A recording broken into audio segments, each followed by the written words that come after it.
22nd Chitra Santhe will be held on Sunday, 5th January 2025 in Karnataka Chitrakala Parishad Campus, Kumara Kripa Road and Crescent Road. The 22nd Chitra Santhe has been dedicated to girl child to create awareness about challenges being faced by a girl child and also the girl child abuse.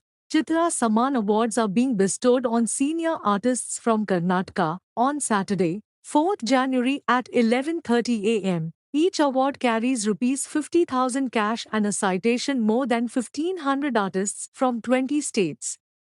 ಹಾಗಾಗಿ 5ನೇ ತಾರೀಕು ಜನವರಿ 2025 ಭಾನುವಾರ ಈ ಚಿತ್ರಸಂತೆ ನಡೀತದೆ.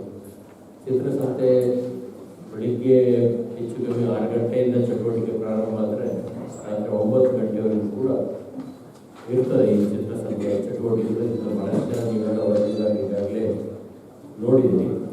ಈ ಚಿತ್ರಸಂತೆ ಒಂದು ಇದ್ರ ಬಗ್ಗೆ ಹೇಳಬೇಕು ಅಂತ ಹೇಳಿದ್ರೆ, ಈ ರೀತಿಯ ಒಂದು ಕಾರ್ಯಕ್ರಮ ಬಹುತೇಕ ಭಾರತದಲ್ಲಿ ಎಲ್ಲೂ ಕೂಡ ಇಲ್ಲ, ವಿಶ್ವದಲ್ಲೇ ಈ ರೀತಿಯ ಒಂದು ದಿನದ ಮಟ್ಟಿಗೆ ಸಾವಿರಾರು ಕಲಾವಿದರು ಒಂದೇ ಕಡೆ ಭಾಗವಹಿಸುವಂಥದ್ದು ಮತ್ತು ಲಕ್ಷಾಂತರ ಜನ ಒಂದು ವೀಕ್ಷಣೆ ಮಾಡಿ ಕಲಾಕೃತಿಗಳನ್ನು ಕೊಳ್ಳುವಂಥ ಪ್ರಕ್ರಿಯೆಗಳು ವಿಶ್ವದಲ್ಲೇ ಬಹುತೇಕ ಎಲ್ಲೂ ಇಲ್ಲ ಅನ್ನೋದು ಬಹಳಷ್ಟು ಜನ ಮಾಧ್ಯಮದ ಸ್ನೇಹಿತರು ಬೇರೆ ಬೇರೆ ದೇಶದಲ್ಲಿ ಚಿತ್ರಕಲೆಯ ಬಗ್ಗೆ ಮಾಹಿತಿ ಇರುವಂಥವ್ರು ಹೇಳುವಂಥ ವಿಷಯ.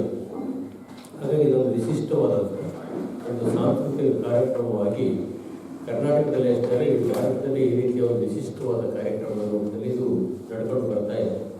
ಅದಕ್ಕೆ ಕಾರಣ ಒಂದು ಚಿತ್ರಕಲಾವಿದರು ಭಾಗವಹಿಸುವಂಥ ಸಂಖ್ಯೆ ಮತ್ತು ಅವರು ತೋರಿಸ್ತಾ ಇರುವಂಥ ಆಸಕ್ತಿ ಮತ್ತು ಸಾರ್ವಜನಿಕರು ಕೊಡ್ತಾ ಇರುವಂಥ ಪ್ರೋತ್ಸಾಹ ಇದರಲ್ಲಿ ಕೂಡ ಕರ್ನಾಟಕ ಚಿತ್ರಕಲಾ ಪರಿಷತ್ನ ಪರವಾಗಿ ಈ ಪತ್ರಿಕಾಗೋಷ್ಠಿಗೆ ಸ್ವಾಗತವನ್ನು ಮಾಡ್ತೇನೆ. ಪತ್ರಿಕಾಗೋಷ್ಠಿ ಆರಂಭಿಸೋದಕ್ಕಿಂತ ಮುಂಚೆ ಭಾರತದ ಪ್ರಧಾನಮಂತ್ರಿಯಾಗಿ 10 ವರ್ಷಗಳ ಕಾಲ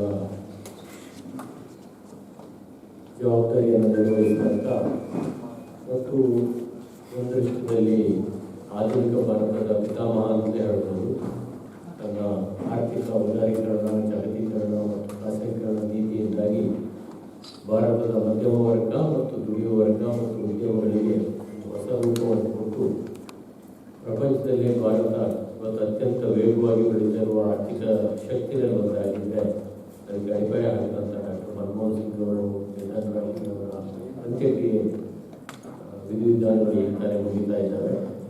ಅವರ ಆತ್ಮಕ್ಕೆ ಶಾಂತಿಯನ್ನು